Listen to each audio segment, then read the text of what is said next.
வாலிபர்களே, போராடுங்கள் உங்களுடைய பெற்றோர்களோடு. ஹலாலுக்காக போராடலாம், தவறில்லை. ஹராமிற்காகத்தான் போராடக்கூடாது.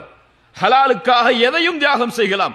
வல்லதீன ஜாஹது ஃபீனா லனஹ்தியன்னஹும் சுபுலனா. அல்லாஹ் கூறுகிறான், எம்முடைய வழியில் யார் முயற்சி செய்கிறார்களோ, போராடுகிறார்களோ, அவர்களுடைய எம்முடைய வழிகளை நாம் திறந்து வைப்போம்.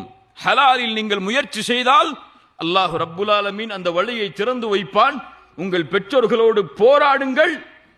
சிறிய வயதிலேயே, வாலிபத்திலேயே திருமணம் முடிப்பதற்கு ரசூலுல்லாஹி ஸல்லல்லாஹு அலைஹி வஸல்லம் இந்த சமூகம் எத்தனை ஆண்டுகள் வாழ்வோம் என்று சொன்னார்கள்? எத்தனை ஆண்டுகள்? 60லிருந்து 70 வரைக்கும் தான். இந்த காலத்தில் பார்த்தா 40 தாண்டறதே ரொம்ப சிரமமா இருக்கு. நீ 30 வயசுல கல்யாணம் முடிச்சா அது முதுமை, அது வாலிபம் அல்ல. அது வயசான காலத்தில் கல்யாணம் முடிக்கிற மாதிரி தான். அதுக்கப்புறம் கல்யாணம் முடிச்சு எத்தனை பிள்ளைகளை பெற்று எத்தனை பிள்ளைகள் வளர்றதை பார்க்க போறோம். அல்லாஹ் ரப்புல் ஆலமீன் எமக்கு புரியக்கூடிய ஆற்றலை தருவானாக. கண்ணியத்துக்குரியவர்களே, ஹலாலில் இந்த சமூகத்தை வார்த்தெடுப்பதற்கு அவசியம் அவசர திருமணம்.